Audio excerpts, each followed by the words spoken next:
Yeah, so wow. All right. Hello everyone. After a month. Oops. We've all been kind of busy, as you might have seen or observed through various social media platforms. Um so this is going to be a bit of a shorter just a bite-sized episode for everyone to just provide an update and sort of get things back into a normal state before we do a larger live streamed episode, hopefully in the next couple of weeks, depending on who I can force to actually appear. That's always the fun part. Off Kyle. Um, but yeah, so I think we're just gonna mainly focus on Ukraine for this episode, just because. But back to Ukraine. Obviously, since we last talked, the Russians had sort of a bad time, didn't they? Yeah, I mean, where did we leave it last time? I can't even remember It where. was like March 14th, so the March Russians were 14th. pushing on Kiev. They were, avoiding urban Yeah. centers. I think we had talked about the time that it was looking like the Russian offensive had stalled. Um, Yes, that sounds very familiar. And quite conveniently, I have the Live UA map website open right now, so I'm just gonna just go back in time a little bit to March 14th just to see what the map looked like at that time. just turn back Um, time on this one, and we'll see. Yeah, it yes. So yeah, March 14th. Yeah, I mean, obviously, Hostomel was still Hostomel, Bucha, Irpin, that kind of area. Kiev suburbs fully occupied. Yeah, just the northern border of Ukraine wasn't looking in a great shape. Um, all the way over to, from Kiev all the way over to Sumy and Kharkiv. Um, things are going a little bit better for Russia now in the east, but Kiev and I mean, I would that even region, argue yeah, that things for Russia in the eastern part of the country are somewhat precarious right now. Their hold over mm, Izium is very, very tenuous at the moment. There are only a few roads they have connecting their holdings in that city to the main yeah. bulk of their forces. We're seeing the Ukrainians continue to fight pretty heavily in the east as they continue to move more troops into the region. Um, that's going to be a big advantage for, or not an advantage, but it's going to be a controlling um, thing over the next few weeks as Russian forces continue to try to capture or create this pocket around Severodonetsk. And it really does look like they're aiming to create, a smaller pocket than the entire JFO area at the moment. Um, Sort of that pocket running from Izium, and I'll throw it up on a map here just to make it easier for people.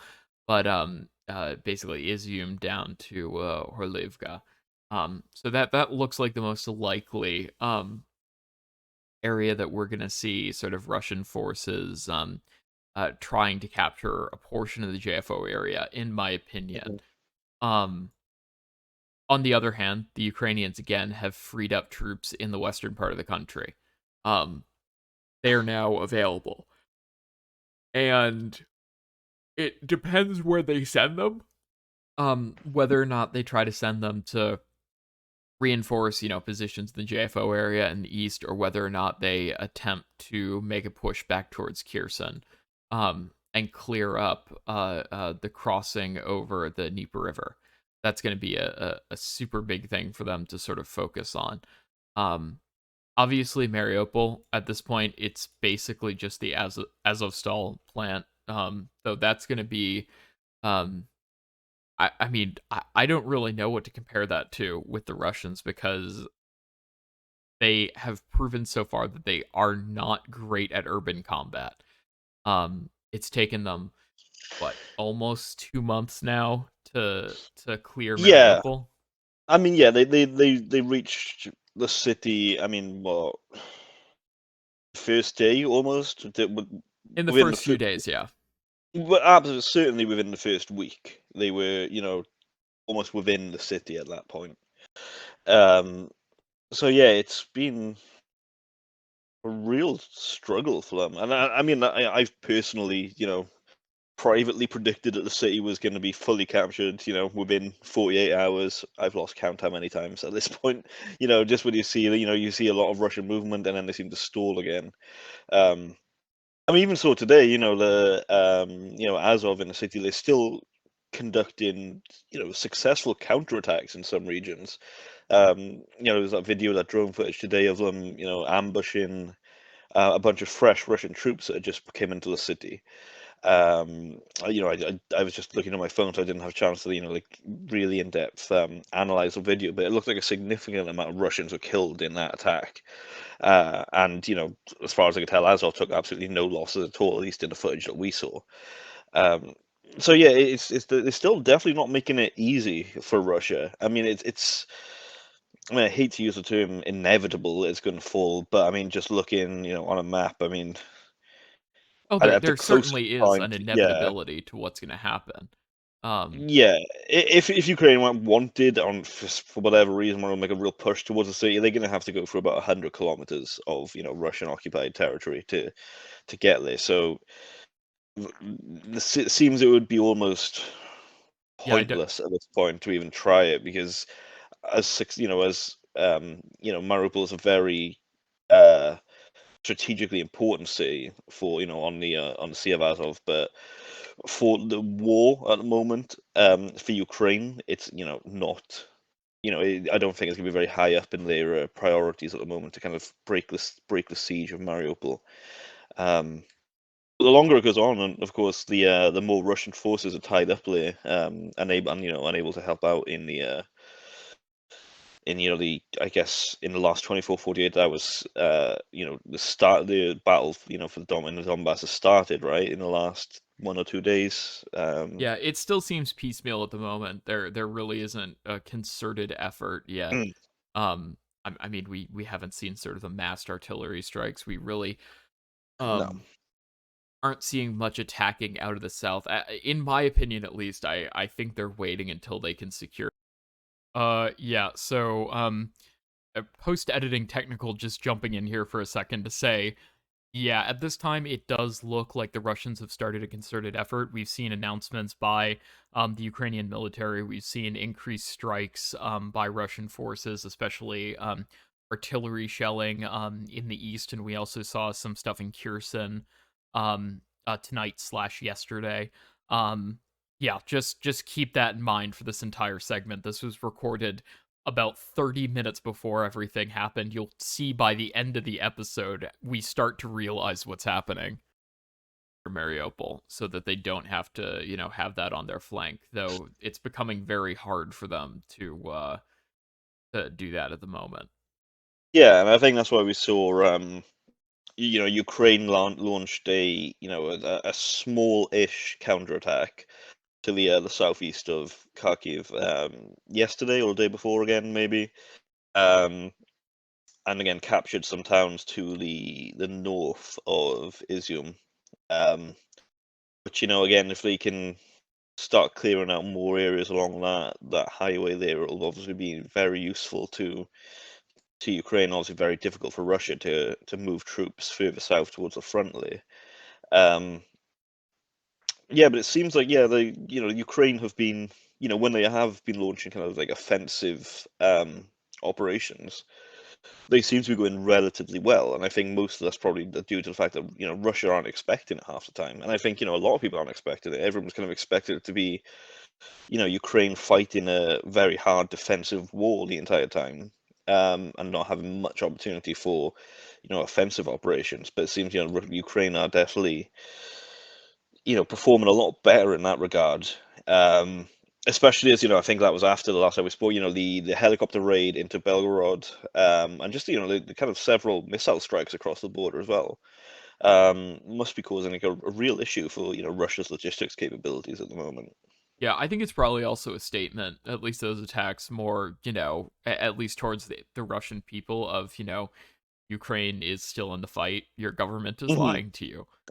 Yeah. So it's very difficult to convince the people that you're winning, handily when the garden's on fire. From like a missile strike across the border. It's. Yeah. I think it does help bring the war home to those people. Yeah, and it makes the Um, Russian claims that the Ukrainian Air Force has been completely neutralized a, a bit. They don't look great when the Ukrainian Air Force yeah. then wanders over to Belgorod and then blows up an oil refinery. It's Yeah, it doesn't exactly it doesn't match yeah. reality. No, exactly. And speaking of the Ukraine, I mean, we haven't seen. I mean, especially, maybe the TB2s are still up and still conducting strikes, but they seem to have stopped releasing footage, right? There At was a the very Ukrainian least. Su-24 that was shot down, um, Right. like a week ago or a few days Oh ago, I yeah, yeah. think. Um, but That apart sounds from familiar. that, I don't think we've seen much evidence of Ukrainian Air Force activity. So that's probably because they're being, quiet. Yeah, and even the Russian Air Force has seemed to be relatively, reduced. I mean, probably, holding them back in, again, in preparation for the Donbass battle that's approaching. Well, I mean, we saw Um, the first use of a Tu-22 M3 in the actual like strike aircraft role. Um, yeah, like, was it actually like over the Ukraine? yeah, no, it was over Mariupol. Like they were, and the weirdest part of this was they were using unguided weapons. They were basically using dumb freefall bombs from a Oh, Jesus Tu-22. Christ. It's absolutely ridiculous, and it does tell us that Russia is actually having to dive deep into their stocks of assets to attempt to do Yeah, things. um yeah. I And I mean, mean, surely it's bigger and slower than anything else they were using, right? So surely that's even much more of a risk for them to use that in that kind of direct role. oh, absolutely, and it was flying within manpad range. I mean, Yeah, if it there was. Yeah, were, it seemed quite low. Yeah, from the yeah, video I saw. I just didn't know that was actually like over Mariupol. I thought that was like in Russia somewhere, as you would expect. To kind of, yeah, the whole point of them, right? I mean, I the manpad probably wouldn't be able to bring down a bomber of that size, though. Again, no one's sure because it's not exactly something that gets regularly tested. No, because I mean that's what am I thinking of? Like is it the S-200 that Syria always kind of accidentally fire into Israel when they're trying to shoot down like jets and stuff? Yeah, the missile that's the size of a telephone pole. Yeah, Yeah, yeah, that one. And that one, I think that one was obviously developed to kind of bring down like B-52s, right? yeah, yeah. I mean, you need a lot of explosives to bring down a bomber. Um, Yeah, I think yeah, but additionally, I mean, at this point, it's fairly clear that the Russians are taking really heavy losses. I mean, we've seen the videos from Mariupol. Um, they've been less, shared around because they're frankly pretty graphic. mhm. But the Russians have obviously taken extremely heavy casualties in the city. As one would expect with urban fighting. It's just that's what happens. Um, but that's going to sort of reduce the combat availability of a lot of those units sort of in the area. And it's going to make it harder for them to go and then pivot straight around and move up into Donetsk and do whatever they were intending to do. um I mean, we've Yeah, 'cause we've seen. God.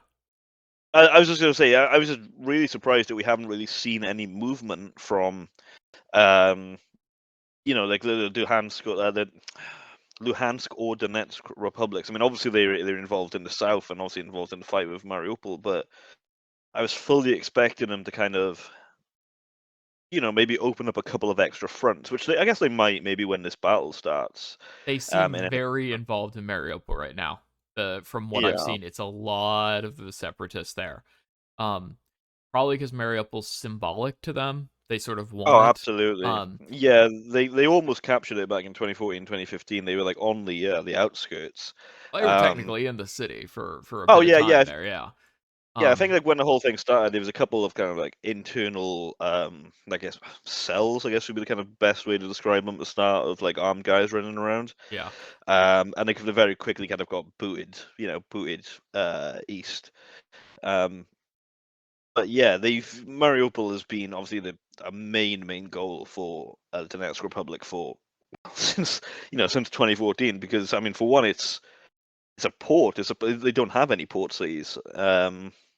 So that obviously having a big port like Mariupol will be hugely beneficial to someone trying to be an actual state. Um, So I think Obviously at open this up point trade. the statehood question of the separatist republics is yeah, Yeah, I really don't think there's a future in between them either getting reabsorbed by Russia or retaken by Ukraine. yeah. I think I it's probably gonna be a Chechnya situation, right? I think that's probably one of the most likely scenarios. yeah, it's most likely. I mean, again, at this point, it all depends what the Ukrainian military is able to do. Um, if they're Yeah, able to comprehensively, beat back Russian forces and Russia doesn't want to dedicate more, they, don't want to do general conscription, they don't want to, raise more reservists, they don't want to do all this stuff. Um, I mean, I think we were scared or more cautious to say this a month ago, but there is currently a path for Ukraine to win this. hmm I mean, I, or I, I at least win.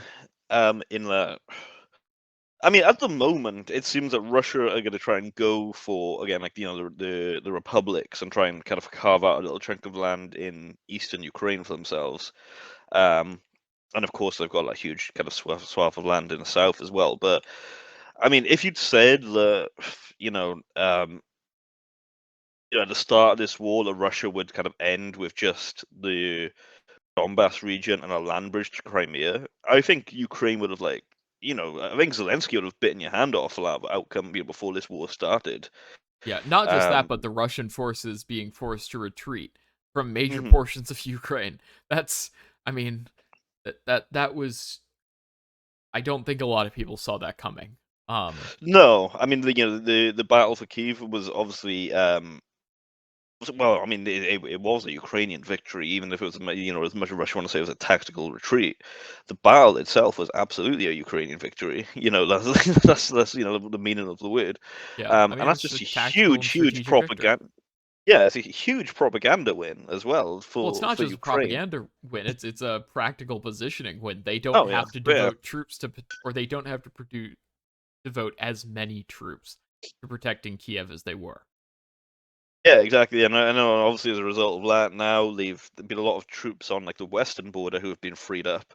Because obviously there was obviously the real worry of a push on Odessa and such, which seems to be completely out of the question at this moment in time. Um, it seems to be even very unlikely that Russia's going to be able to hold on to Kherson, which it seems to be not so much movement in that region at the moment, but it seems like they're going to get pushed back across the river. Um, Yeah, and and I mean, and, and I'm gonna say from there, I don't think Ukraine are going to try and push too much from there. I think Ukraine are going to be quietly satisfied if they can push them back across the river, because obviously the river itself is a great defensive line, right? Especially with the amount of destroyed bridges along that region at the moment. yeah, I think there's also a question at this point of, is there a peace agreement to be had? Like, it just, I, I, I don't see really. I mean, obviously the Ukrainians have an interest in, creating a peace. Um, hmm but I don't know if the Russians are there right now. I don't think there's a peace agreement in which the Russians get anything at this point. Um, I Yeah, or anything meaningful that would, justify an operation where you lose a fair portion of your active military. yeah. So again, before this war, if Putin probably wouldn't have been happy with just the Donbass region and a minimal operation.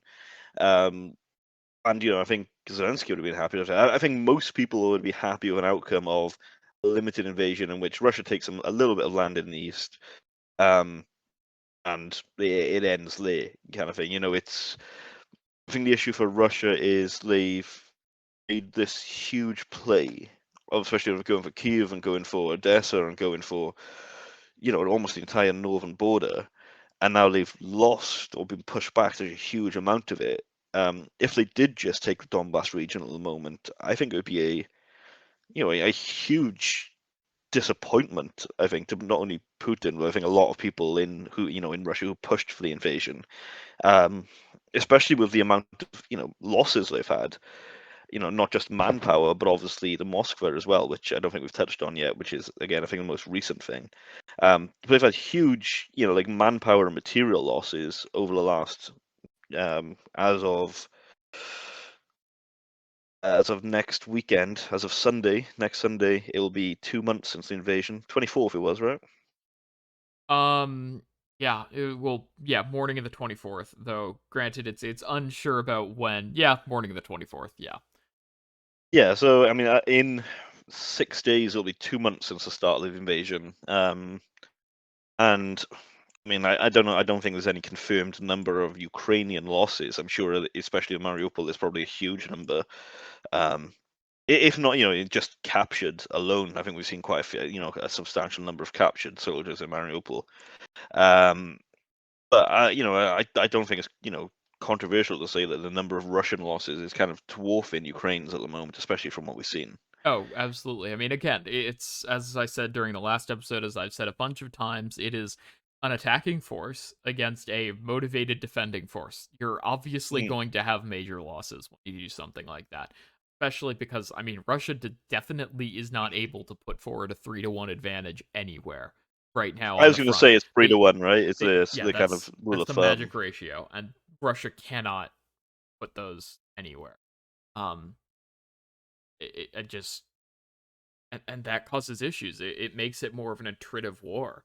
Um, and I mean, Russia's main gains early in the war were because one, they could put 3-1 or more advantages against any Ukrainian defenders, and after Mm. they broke through initial lines, they were able to exploit it with their mechanized forces.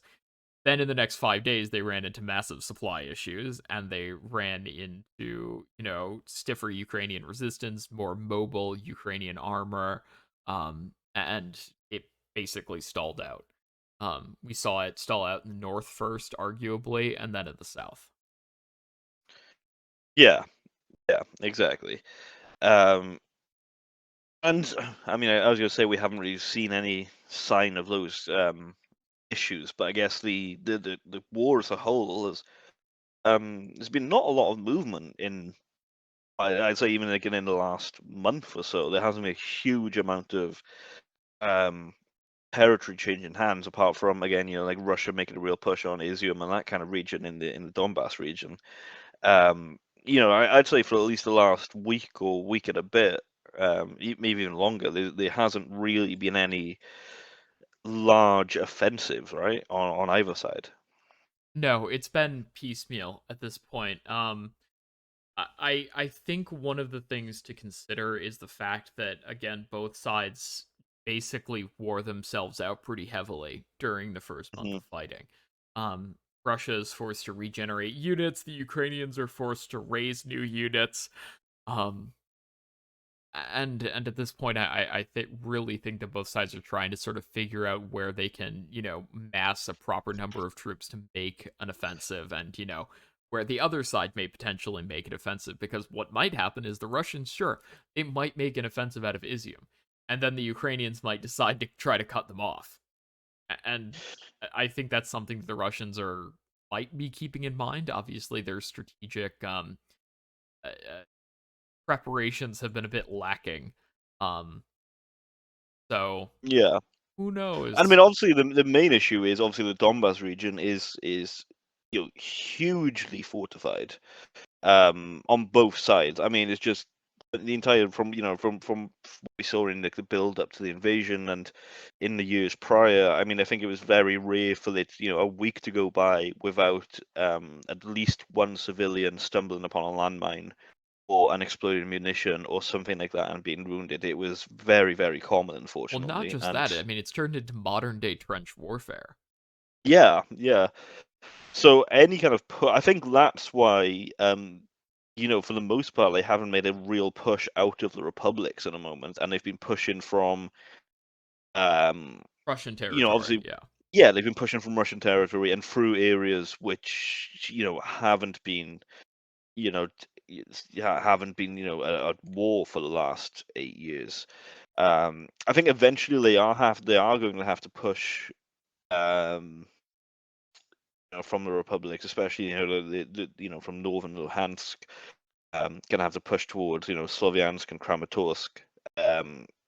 But I think that will come much later. And I think they're probably going to try and probably push south from Izium first, and see how far that goes. But again, I'm very hesitant to predict how it's going to go because, again, as I've said, I'll happily admit that the entire war hasn't gone how I expected it to go. It hasn't gone how anyone expected it to go, I don't think. So yeah, it's going to be. I mean, it's going to be. I mean, if it can get more brutal at this point, but I think it's going to be very, very brutal fighting in the Donbass over the next couple of weeks when it does eventually kind of start in any real way, which I did just see on Twitter about 3 hours ago that some Ukrainian politician, I can't remember which, I don't think it was Zelensky, but someone said that they are now seeing signs that the offensive in Donbass hasn't started as of a couple of hours ago. So the next week or so could be very, very it's going to be decisive, I think, in the war. I mean, I think like if Russia do make very quick, very big gains in the Donbass region, I think they're going to try and settle for that a little bit. They'll try and settle for that. They'll settle for the land bridge to Crimea. There were some rumors that they were trying to very quickly and hastily put together an independence referendum in Kherson. I don't know if there's any substance to that. I didn't see any kind of real evidence, but that was the rumor. Trying to create another little state maybe next to Crimea. But again, I don't see that succeeding in any real way. I mean, or Ukraine accepting it. So yeah, I think the next week, 10 days, up to maybe 2 weeks, is going to be very, very decisive for the entire war. But I've got absolutely no idea how it's going to go. Yeah, and I mean, I don't think really anyone does at the moment. There are a lot of questions about the Russian military. Um, I think there are an equal, maybe more, quantity of questions about the Ukrainian military and where they are right now.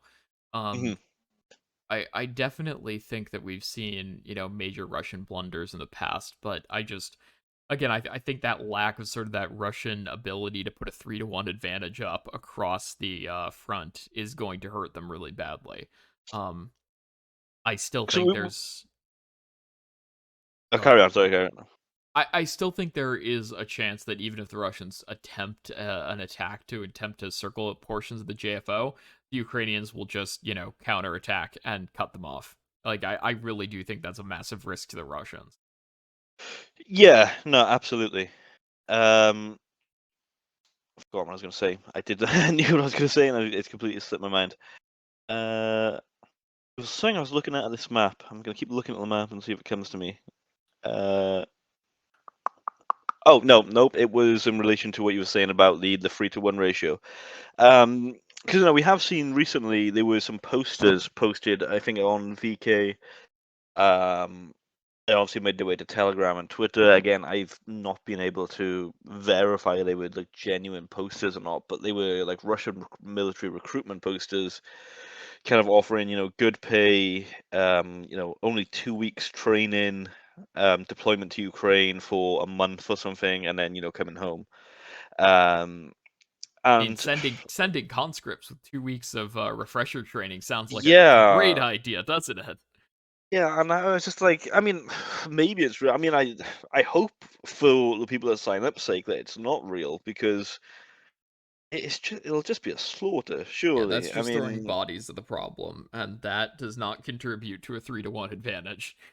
no, no, yeah, I think the 3-to-1, only real matters if the free know what they're doing. Kind of, that.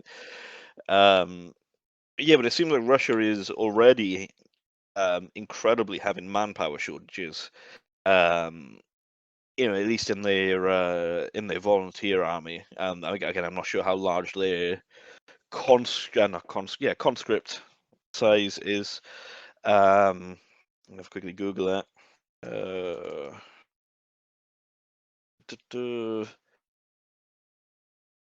Okay, I mean, it says like total personnel is around 1 million, but I mean, I don't know how many of those are combat forces.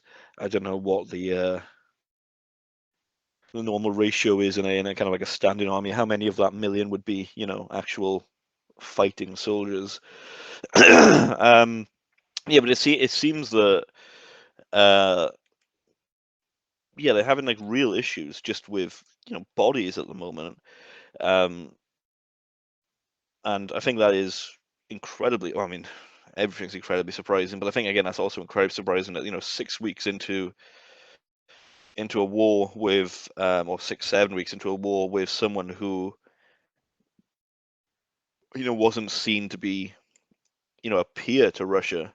Um, they're already having to call up conscripts, reserves, people off the street, or what it looks like at the moment, to try to get, just try to succeed, try to, gain something from this war. Yeah, and again, I still think there are just such major questions about what the Russians will end up actually getting out of this. Um, a Hmm. massive economic devastation, Yeah, destruction of their most ready forces, including a large portion of the VDV, which will take years, if not a decade, to regenerate. But like you I mean could their just, reputation's fully dead. I mean that's something you can't regenerate that, and that yeah, without invading someone else and winning yeah. handily. Congratulations, you now have a second-rate airborne force. Um, Yeah, so that's yeah, that's gonna hurt them a lot. Um, Again, if the rumors about Russian tank production are confirmed, and the production and the rumors about Russian buck production that it's been limited by or even stopped by imports, that's just devastating. Because they'll mm, have to try to start to regenerate older units with either modified vehicles or just plain worse vehicles. They're gonna have to rely on more T-72Bs. They're gonna have to rely on just less capable inventory they have in stock into the future, which will impact their readiness. Um, I think yeah. this is definitely. Oh, go ahead. Oh, sorry. I was just gonna say I'm just gonna chuck something in the chat for you at the moment, or I'll just send it to you on IM. That's probably easier. I was just looking through Twitter because I can remember like making a prediction a little while ago, about how I thought like this Russian invasion would look, and I haven't got it spot on. Um, just for the sake of everything, I kind of predicted that they would push from Crimea That map is and pretty goddamn identical to what the current situation in the south looks like. yeah. So from Oh the man, south front, I've pretty much November got it spot baby, on. November Yeah, 25th of 2021. Yeah, that's aged pretty damn well, especially if the Ukrainians recapture Kherson. Um, yeah. And again, this was I think I remember I said in the further tweet like this was like a worst case scenario for me. Like I thought this was really on the line of what Russia was going to go for, just the southern front. Um, I think up until the invasion, I was still very very skeptical that we were going to push in towards Kiev or Kharkiv or anything like that. I was still pretty confident that Crimea and the land bridge and linking up to the republics are still going to be like the primary goal. Um, but yeah, it's crazy. Um, I mean, just the more you think about it, just like it's crazy, like how many fronts they opened on like day one and have had to already abandon, due to either like logistics issues or just poor planning, or I guess in coal up to incompetence. Um, and with that, it was is it Shoigu? I don't know how to pronounce the Ministry of Defense. Is it Shoigu? How do you say his name? Shoigu, Sergei Shoigu. Shoigu. I think that's how Westerners are pronouncing it. I mean, Yeah, I mean it's probably not at all close to how he would pronounce it.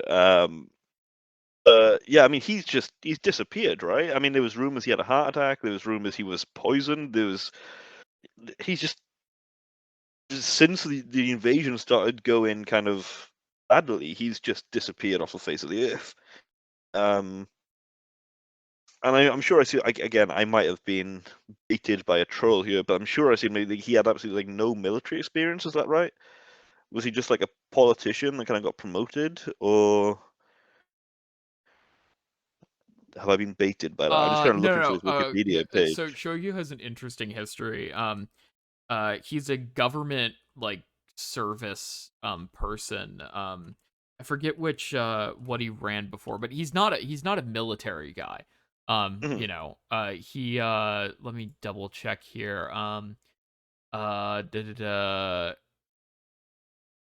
Yeah, he was the Minister of Emergency Situations. And then was the briefly the governor of Moscow Oblast. He's basically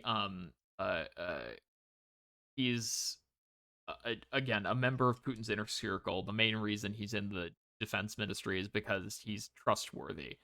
Um, I mean, he's not a military guy. He really isn't, but Putin trusts him.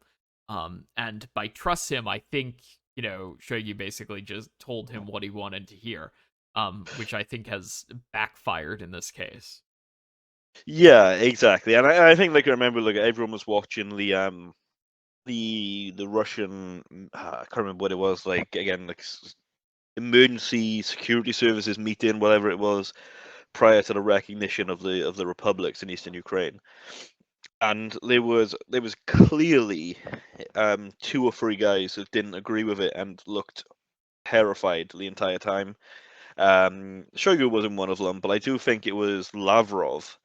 I think that seemed very hesitant to. I mean, I think in his speech he was kind of going. He was kind of reading the party line. He was saying talking about genocide and this and that and how horrible it was for Russian speakers in the Donbass.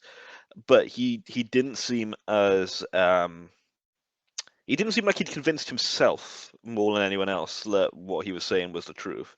And there was a couple of others again which seemed very, very worried about what was being said. Um, and again, from what you're saying, like apparently Putin just doesn't deal with Lavrov much anymore. You've seen like the videos or the photos, sorry, of the meetings with like Macron with like the huge table, and Putin did the same thing to Lavrov, I believe. But then in meetings with other politicians again, like Shoigu, who was sat right next to them or on a much shorter table, which again is wild. That Yeah, well, there's a lot of conspiracy theories about that, or I would just say theories because it's not a conspiracy if it's Putin.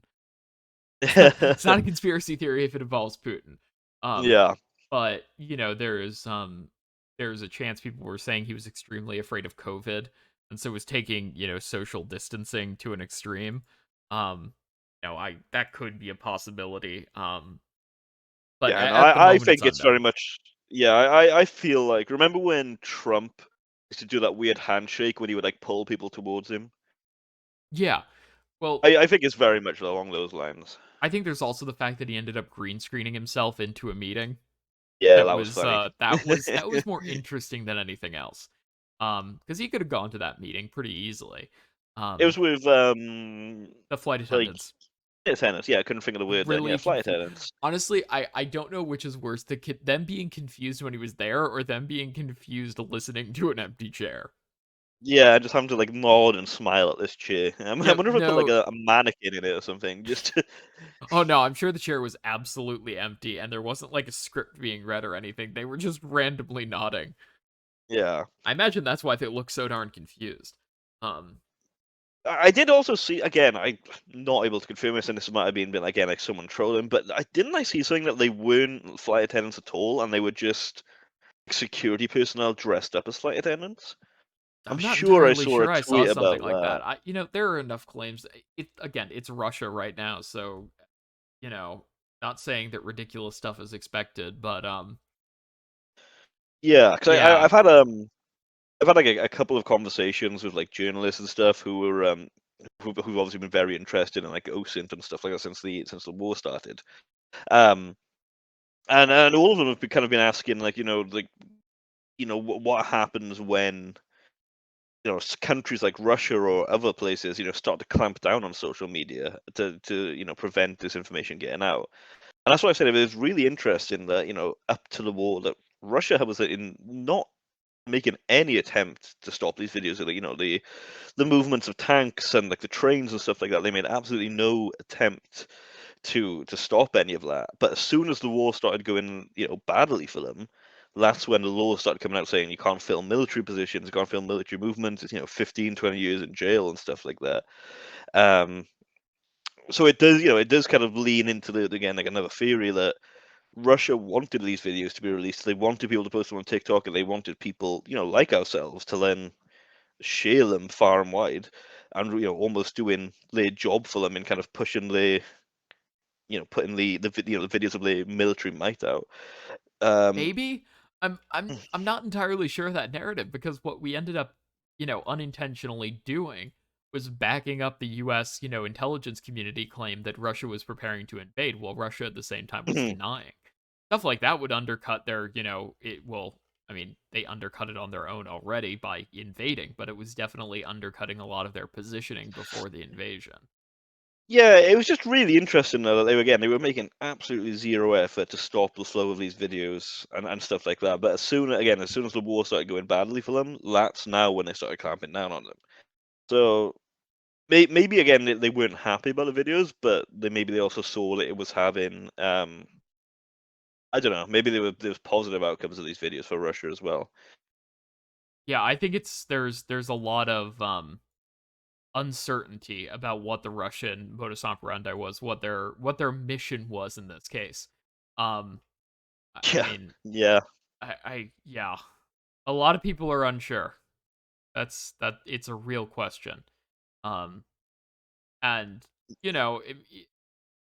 I'm assuming someday we'll figure it out. There will be deeper dives into this. People will eventually figure out what happened. Um, that's a big if there. Um, but I do think there is an element of trying to understand why the Russians did this, understand, what their intentions. yeah. No, definitely. It's going to be a lot of, I mean, many years I think before we eventually figure out exactly what was going on Yeah. for this invasion. Um, I'm trying to think, has there been anything? I mean, we haven't really talked about the sinking of the Moskva, right? We should probably at least touch on that a little bit. Yeah. There's still people trying to claim that uh, I forget that it was an accidental sinking. I don't really not saying I don't believe it, but you know, I don't believe it. Yeah. Yeah, yeah. I mean, like the photos of the ship. I mean, the two photos and the very short video we have. I mean, I've got bad eyes as it is, and they're not great quality photos, but it definitely looks like there are two holes on the hull of that ship. Um, I don't think it's which just that. It's either the Russians have to choose, either did their ship randomly explode, and then their yeah, damage control was so poor that they just sunk, with losing an unknown number of crew members, or did they get hit by a Ukrainian missile attack and they were unable to stop it? Like I really I don't know which is worse. Like I legitimately do not know which is worse in that yeah, situation. it's very difficult, isn't it? And I mean, obviously now the US are supporting Ukraine's claim that it was a missile strike, and it seems like the US have been, I was expecting them to, I don't know how to say it, but to kind of just blindly agree with everything Ukraine said a lot of the time. So, I was kind of expecting Ukraine to, if Ukraine said it was a missile, the US would just come out and be like, "Yep, it was a missile." But I think like very early they came out and they were like, "Well, we don't know if it was a missile. We can't confirm it was a missile. It might have been a missile." And then, only hours later did they eventually say, "No, we do think it was a missile." Um, yeah, but I was kind of expecting the US to be a lot more, I guess, supportive of Ukraine's claims. I mean, especially claims that aren't like, not like ridiculous at the time. Yeah, I mean, But there are still questions about how the Ukrainians managed to pull something like that off. Um, there are assumptions that have been made about the actual capabilities of the Moskva when it comes to defending against cruise missile attacks. The capabilities of of it to actually detect um, incoming cruise missiles and then engage them. Um, but I mean, whatever happened, their damage control was god awful. Um, they'd completely. Yeah, It looks like they had completely abandoned the ship while it was still, not in wasn't going down, but and it wasn't completely fine. But there was obviously there was it was still floating when they abandoned it. Um, and so there is sort of a question there of what the situation actually was. yeah. Yeah, it's very difficult to say. And I mean, obviously they say it's sunk in a storm. The photos and videos that have been released showing the ship seem to be very calm waters. No sign of a storm whatsoever. So obviously, they're saying it was damaged by an accidental ammunition explosion, I believe, and then sunk while being towed in rough Sure. seas. Um, which, I mean, there was a rescue tug there, so I mean, I do believe they might have gotten it under tow, by the time it sank. well, yeah, I don't doubt it was towed. Um, I'm doubting that it was rough seas that caused it to sink. No, and Is what I'm obviously, I mean, saying. we've seen videos, we've seen pictures. There were not rough seas. Yeah, yeah. Yeah, no, exactly. And I mean, I've been refreshing kind of sat imagery for like the last 2 or 3 days, just waiting to to see if there's anything which suggests where she might have sunk. I mean, we got kind of half fluked, half found where the ship was on the evening of the 14th, which is the evening she was hit, right? The 14th, Thursday Uh, evening. yeah, maybe the night of the 13th, On the early, 13th, yeah, 13th. early 14th, night of the 13th. Uh, That was probably when it was dead. yeah, so I think it was the 13th. I think we had some SAR imagery of the 13th, and she was about 100 kilometers south of Dessa at that point. And I've seen much more reputable people who do ship tracking than me have said it was the same position that I found. So it looks like on the 13th she was where everyone kind of expected her to be. So if Len being towed would expect to then head towards the base of Sevastopol. But unfortunately, we don't have any imagery of most of the Black Sea in those days prior, or in between. Sorry, I should say. So hopefully, in the next couple of days or so, we do get something, and we can maybe see, I don't know, an oil slick, or maybe depending on what day the imagery was taken, maybe a fire or something like that on the water. But at the moment, I think it's still completely a mystery, right? Like how far they managed to tow the ship before it did eventually sink. It could have been 5 nautical miles, it could have been 50 nautical miles. We've got absolutely no way to tell at the moment. Yeah, and that again, I I think the question at this point is there was obviously a failure, or correction, there's a failure somewhere in that Russian, chain of, Hmm. if there was a Ukrainian missile attack, did they fail to detect? Did they fail to engage it properly? Or did they fail damage control? Um, I know all, well, not all of them. or, yeah, or all of them at the same time, which, there's a possibility that that might have happened.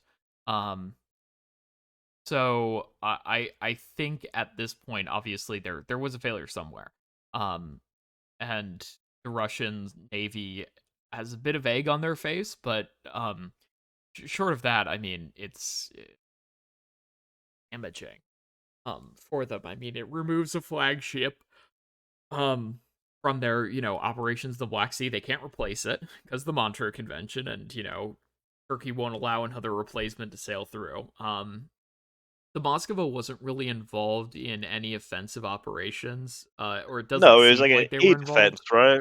Yeah, It had like 64 S-300s on board or something like that. It yeah, was largely for air defense. it primarily would have been a fleet air defense asset, with added anti-ship missile capabilities in, case they wanted to do something really stupid. Um, but it definitely removes a lot of that capability from the Black Sea. Um, it, I think arguably it was less capable at defending itself than a lot of other Russian vessels in the um a lot of the Russian frigates and corvettes are more modern and have a bit better of a unitary defensive capability. The Moskva is again 1970s tech basically. Um and that's it's lacking in some areas obviously. Yeah, no, exactly. Um, and yeah, it is a big loss for Russia. I mean, there's a lot of people trying to downplay it. Um, but if nothing else, it's just like you said, it's just embarrassing to lose, a flagship of a fleet um, against a nation that currently doesn't even have a functioning navy. So it's really, I think it's going to be shocking um, to Russia. Again, I mean, it was obviously hanging out quite close to the coast because I don't think the Neptune missiles have a huge range, right? It's more than the harpoon. I think it's I'm gonna have to do Googling here. I want to say maybe I 120, nautical miles. R360 Neptune. Well, it's basically a modified KH-35. It is 150 to 190 miles. Okay, okay. So yeah, it's actually quite a bit longer than I expected. For some reason, um, I thought it was shorter. For some reason, I thought it was sub 200. Well, I mean, it But is I'm sub 200 miles. But yeah, it's yeah, kilometers. I was thinking sub 200 kilometers, but yeah. I mean, it's maybe I in saw that 190 range. miles and read it as kilometers for some reason. I think that might have been what happened there. Yeah, I mean, Um, it's a capable platform. It's based on an additionally capable platform. I really mean, I understand in theory how they pulled it off. In yeah, but in practice, practice, yeah, it's yeah, it seems. I think maybe they just lobbed some missiles and in like frustration, just didn't expect them to hit.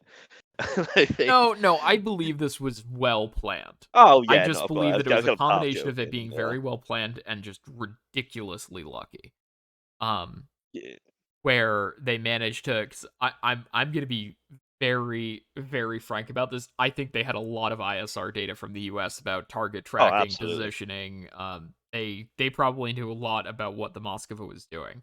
Um, and they were able to craft an attack plan that took advantage of that. Um, so what they were able to basically do is distract the Moskva. They were assuming that there was no, airborne early warning cover that could detect cruise missiles.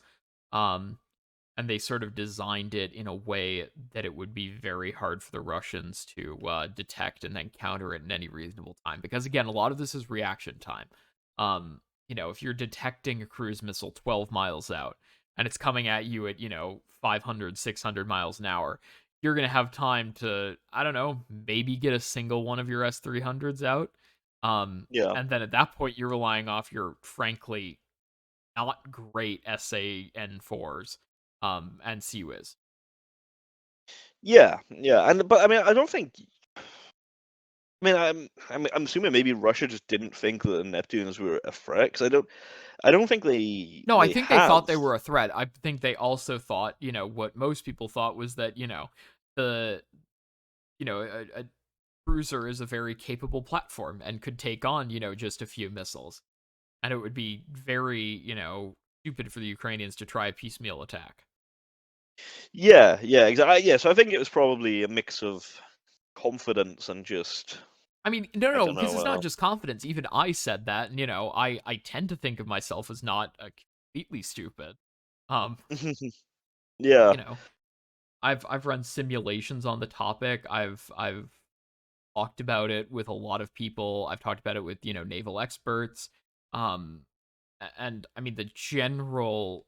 I think um I think the general idea was that a platform like that would be able to counter up to like 10 anti-ship missiles at a time. Um, before you really saturated its defenses. But again, obviously, no one really had access to the true capabilities of the platform, and it turns out that wow, it's a lot worse than we thought it was. Um, or something, really went wrong. Yeah, yeah. Because I mean, I don't think Ukraine was known to have even like a huge number of them, right? I'm sure I read something that said maybe they only had like 2 batteries, Yeah, I'm which is sure they have one, maybe two in service. yeah. So yeah, again, like I say, I'm sure like Russia was very much aware of the threat of it, but just assumed they would be able to deal with any kind of launches, and that's why they're operating so close to the coastline. And I'm assuming the Moscow probably had to operate so close just to be, um, I mean, if you look effective at it, as it like was it air was defense. still off of Snake Island. From my opinion, it was basically there to serve as an air defense asset. Um, to sort of suppress stuff over Odessa, to serve as a radar picket, and to effectively be a presence in that area to keep the Ukrainians from using it. Yeah. Oh, it was really interesting. I just saw posted on Twitter the Azov Battalion Telegram channel. Latest message: this channel is under jurisdiction of the Russian Ministry of Defense. The owners have been detained and are facing trial for sedition. As well What? as it's inciting, yeah, the Azov Battalion. Maybe it's been hacked, but the latest message as of the Azov Battalion saying it's now under the jurisdiction of the Russian Ministry of Defense. Azov Can you Battalion just Telegram send me that channel. real quick? I Yeah, really don't. I'm assuming they got hacked, or maybe someone who had access got their stuff taken. But yeah. yeah, possibly. And I have also seen, apparently, yeah, apparently the Donbass operation is fully underway at this point. Apparently, the shelling along the front is absolutely massive at the moment this evening. So as of I think that's 11 p.m. Kiev time. Let me double check that. Uh, yeah, so it's 2300 in Kiev. Yeah, so as of 11 p.m. Kiev on 18th of April, it seems um, shelling along the front has increased substantially, especially towards Mykolaiv, apparently, or Mykolaiv, which is really interesting. Apparently, it's very heavy along there. I wasn't expecting to maybe launch an offensive towards that direction, but maybe they're just trying to stop any kind of counter push in that direction from Ukraine. Um, yeah, so it seems like the next phase of the operation is fully underway at the moment. So again, like I mentioned earlier, maybe the next week, 10 days, 2 weeks is going to be, I think, it's going to be decisive in how the war goes. And yeah, I'm seeing videos on Twitter right now of just absolutely huge rocket Yeah. artillery fire. Never mind. So I stand completely corrected about that earlier part about the offensive not starting. Of course, yeah, it yeah, all has to happen while we're recording this episode. yeah, of course. So yeah, I think it's going to be late night for a lot of people tonight. I mean, maybe not myself. I'm already very tired, so unfortunately, I probably won't be able to cover as much as I want. But yeah, tomorrow, especially, I think it's going to be a very busy couple of days for a lot of Osint accounts coming up. Um, uh, yeah, it feels like we should have taken a break at some point when the yeah. when the war kind of stagnated. I feel like that was our cue for everyone to maybe take some time off. But hindsight is Yeah. a Who wonderful knows? thing. Yeah. That's started tonight. Um, I'm trying to think. Is there anything else we should touch on before we look to wrap up? I mean, obviously, you mentioned about earlier about tensions between Gaza and Israel again, very high, especially around the Al-Aqsa Mosque. There was a couple of rockets, I believe, fired from Gaza earlier this evening around 8 p.m. I believe, local time in Israel. It's normally 9 p.m. The factions like, isn't it? That's normally their kind of go time. But looks like there's one, maybe two rockets fired that were intercepted by Iron Dome. So I would expect in the next hour, 2 hours, probably see some Israeli airstrikes in Gaza. Probably striking, yeah, what's they call them? They always call them like Hamas kind of outposts, right? That seems to be the favored term. It'd probably be a house or maybe something like that that they claim Hamas are using as a kind of base, so we'll probably see some airstrikes this evening. Yesterday, all day before, Turkey, obviously they started a new operation in northern Iraq, or in the KRG, Kurdistan Regional Government, I should say, against the PKK.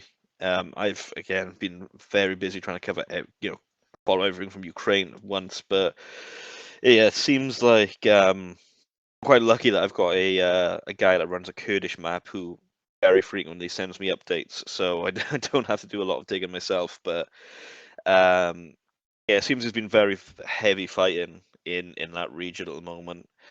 As of 5 p.m. this evening, he sent me a message. Apparently, the Turkish Ministry of Defense were claiming 19 PKK killed so far.